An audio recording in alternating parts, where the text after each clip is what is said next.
Your first tier 10 in WoT Blitz should have these two qualities. It should be easy to understand and also easy to learn to improve with. Here's 5 vehicles that are exactly that.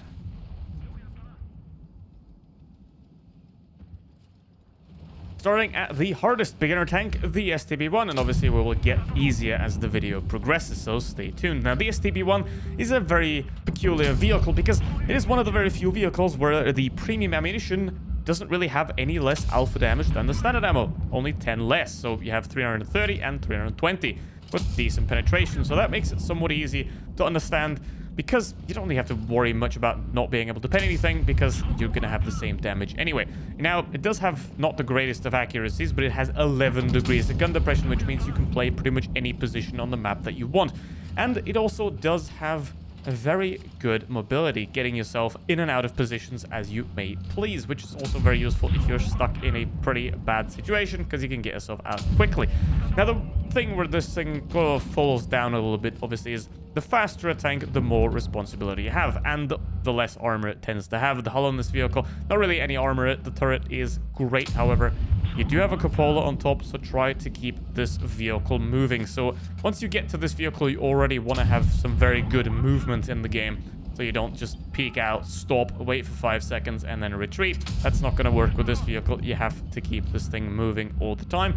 And the biggest really problem with this vehicle is that the tanks in the tech tree before this are pretty awful, but the reason why the STB is in here is because if you, let's say, go for an STA-1 and you find yourself playing really well with it, then you should absolutely keep progressing up that tech tree because this vehicle is pretty much the ultimate fast hull down medium. And if this is the playstyle that you end up doing good at the beginning, then you should absolutely continue to progress towards the STB-1 because remember, not everyone has the same qualifications and the same idea of how they want to play the game. So if this thing and the vehicles before this happen to work for you, then why not keep going?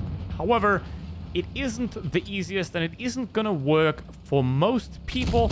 However, if you're one of the people that essentially do well in vehicles like this in lower tiers, then go for this.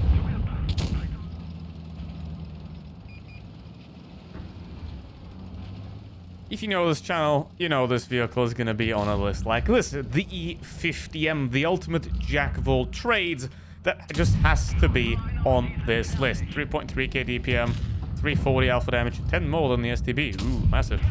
Great accuracy, 8 degrees of gun depression, so it's a bit worse at positional play because you have to be a bit more careful where you position this vehicle on the map. 3 degrees less gun depression, very excellent mobility, and here is what this vehicle just absolutely beats any other medium in the game at, and that is its absolutely excellent armor. Front plate, almost impenetrable by most conventional guns. Lower plate is a weak spot, as it is on any vehicle, and the turret is also very strong, be it it's flat. They have to keep moving again. Just like in the STB, these are vehicles that work best if you already have a little bit of movement in it, and highly recommend not, let's say, playing when you have 200, 300 ping, or if you're on a device that doesn't manage 30 FPS, because that is another very important factor to a beginner player. What device are you using? What internet connection are you using? Because a vehicle like this can be a great entry if you have a stable connection and a good device, because it's very mobile.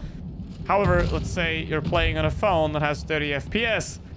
Mediums is something that you should stay away from at pretty much all costs. Now, the line to the E50M is also quite interesting because it includes the Panther 2, the E50. The E50 upgraded is perfectly fine. However, the Panther 2 is quite a bit of a pain. So when you're grinding your Panther 2, I do recommend using it in fun modes such as Mad Games, because the Panther 2 in Mad Games is an absolute monster.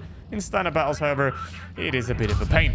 So once you get to this vehicle, though, you've got pretty much the most dominant tier 10 medium tank in the game, because this thing can beat them all. Breaking news, fresh cow dung from the world of WoT Blitz YouTubers, with the man with too many children facing off against the man that is too much of a child over what approach to the game is better now. Obviously, taking advice from people that make about 12 videos in the span of 2 hours isn't really what I would personally do in general, but eventually you run out of ideas, so you result back to drama. I know. So here's the point. The only person that wins in drama like that is me, because I can laugh at them and have fun. And wait a minute, I've had an epiphany. Maybe the tanks that we all should play are the vehicles that we play well in and the vehicles that we're also having fun at. Because if you're only about statistics, you will be miserable because you will never achieve what you truly want. But if you're only about fun, you will possibly be a negative influence towards the teammates around you because you will not be able to actually meet any sort of standards to play average. But at least there is some sense of self-reflection in the thumbnails here, so I commend that. So what's important is what your priorities are in this game. Are you trying to become the second best player in this game? Are you trying to become an average player that's just there to have fun? Do you want to play aggressive? Do you want to brawl? Do you want to sit at the back? What are your priorities? What do you want to get from this game? That is the most important thing, and that's why I've included vehicles such as the STB in this video, because if you're trying to play medium tanks, then you might want to start with that.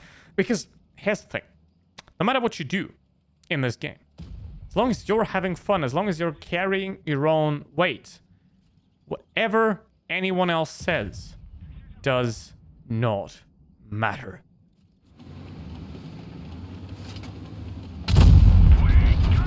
And finally, the T125 is useful again, because this used to be the most dominant tier 10 in the game, but then Wargaming decided to completely nerf it. However, luckily, they have buffed it again slightly. Now, 2,900 DPM, 400 alpha damage, 0.3 accuracy, 8 degrees of gun depression, very decent mobility as well. And armor, well, that's just about good enough, especially for a hull down style of gameplay, which is something that's useful and very definitely recommend learning that early. Learn your maps, not just your tanks. And the armor on this thing is very good for that. You've got on a turret, upper plate's pretty solid as well. Lower plate's a weak spot, like it is on any vehicle. And it does have a cupola on top of the tank, making it, well, you have to wiggle it back and forth a bit to make it work. Now, if you want to have something that's very simple, very easy, very boring, get the IS-7, because the IS-7 is pretty much the most generic and boring vehicle that you can possibly get. And it tends also to be the easiest to play because you don't really have to do anything to handle the IS-7. But there's a reason why something like a T125 or an STB1 is on this list and the IS-7 isn't. Because the IS-7 is extremely generic. It doesn't really teach you much about the game because of how boring and uninteresting it really is. But don't worry, I do have alternatives for you later on. But T125, it's really the perfect all-round vehicle. It's a heavy tank, so it's going to give you just that level of security that you do want if you're a new player, because here's the thing. If you don't have skill, then armor is your best skill, because if the enemy doesn't have any skill, they're going to hit your armor, they're not going to penetrate you, you're not going to lose any hit points, you're going to be perfectly fine. So essentially, the worse you feel in lower tiers, the more armor you want at higher tiers, right? It's if you feel great and you're playing to a really high level and you're having 60% win rate at your first tier 6, then you might go for an STB or an E50M. However, if you're not really feeling that good, then ideally I recommend staying longer in lower tiers, because this game isn't about just rushing to tier 10 immediately, because again, the game's about having fun. And the thing is, the more armor you have on a vehicle, the slower it tends to be, but the more survivability it tends to have. However, also, the more it needs to be positioned, because if it's slow, you can't really move around. So something like a T125 is essentially the perfect middle ground, which is why it's also in the middle of the video. It's not fast and dashing and nimble, but a little bit more difficult to pull off than a E50M or an STB, and it's not as slow as lumbering as what's going to come after this. But don't get the 50B as your first tier 10, by the way. I will also make a list of 5 tier 10s that you definitely don't want to be your first tier 10. If you want that, put it into the comments. Now, the thing is, with this vehicle, it was at the top a long time ago. Now it's sort of getting there again. Not quite, but it is a very strong tank that can really teach you a lot about the maps, about the gameplay, because whatever position you're going to play, it's going to work a little bit. But if you want to know what positions you should be playing on any map, check out my all-round map guide that I am gonna keep advertising because I invested a lot of time in it. So generally, this is my first choice and the West all-round choice. And well, my first ever tier 10 was the E50M. My second ever tier 10 was this vehicle, and that was mainly down to there wasn't a lot of tier 10s in 2014. There were like 7 of them. So yeah, but it's nice to know that the same is still in the same places, because the game has grown a lot and has been becoming a lot more complicated.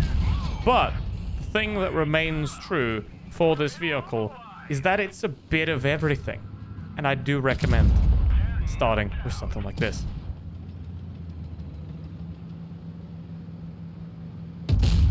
And brought to you by excellent servers is the 60TP, a tank that is a lot easier to play than the T-10E5. Why? Because it has high alpha damage, 630 to be precise, which means you only really need 3 shots to get a decent game. It's not really a lot, is it? 3 shots, 1,800 damage. Not a lot. It does have horrible accuracy though, 7 degrees of gun depression, which is not great, but it does have an excellent turret as well, and the hull's fine enough. A lot of tanks can pen it, but if you keep it wiggling back and forth, you'll be just fine. Again, movement, movement, movement. You don't want to get boring. You don't want to sit there and do nothing, which is exactly why I don't recommend the R7, because it's gonna make you shit at everything else. Now, this vehicle also has tungsten shells, which allows you to boost the alpha damage even higher, meaning you sort of only need 2.5 shots to get a decent game out of it. And that's why it makes it so easy and such beginner-friendly vehicle, because you don't have to do much. All you have to do is find yourself a semi-decent spot where you can either set up a sort of okay side scrape like here, or you just go in and you load your premium ammo. You still do almost 600 damage, and after 3 shots you've done average damage, which is very easy to do. Now the problem is really that, again, the hull armor in this vehicle isn't really that great, so you're gonna have to watch out for that. Obviously every good player is gonna pen it, duh, but there are no good players in this game. Just your advantage, because here's the thing, you're a new player, but so is everyone else, because the game is getting more generic, and so will we. Now, the Tiger 1 is probably a tank that most people are familiar with, even if they've never heard of tanks, which is now a lot of new players. So it leads to this. This is the tier 10 of the Tiger, so this is going to be the natural first tier 10 for a lot of people anyway. And is it good at that? Well, yes. Well, it's not really that great of a vehicle overall. It does have quite a couple of very useful properties. Well, first of all, it's massive, and it has 680 alpha damage, and the armor is also extremely strong. And there is even a little trick that you don't have to learn anything to make it even better. All you have to do is put your gun over the front track wheel and wiggle it back and forth, and then your armor is already massively stronger, because obviously your front plate isn't straight anymore. And just look at that game. You don't have to do a lot with this thing. It's very straightforward, very easy. But it also does require some level of input, some level of learning and getting better in, which is exactly what you want, right? That wiggling thing, or the accuracy not being that great, so learn to aim your shots, ideally. And positioning is also something you can learn with a vehicle like this, because it's very slow, so if you're out of position, you're gonna get punished. And there's a lot you can learn with a vehicle like this. You have a lot of security behind you with the massive hunk of armor and the large amount of hit points. So if security and safety and slow lumbering gameplay, if that's what you're after, then this is your choice. However, if you want to go the entire opposite way and want fast, dashing, and nimble, and you can play that well, then the beginning of the video is the better choice for you. So what is it? Put it in the comments. Thank you very much for watching, and see you next one. Goodbye.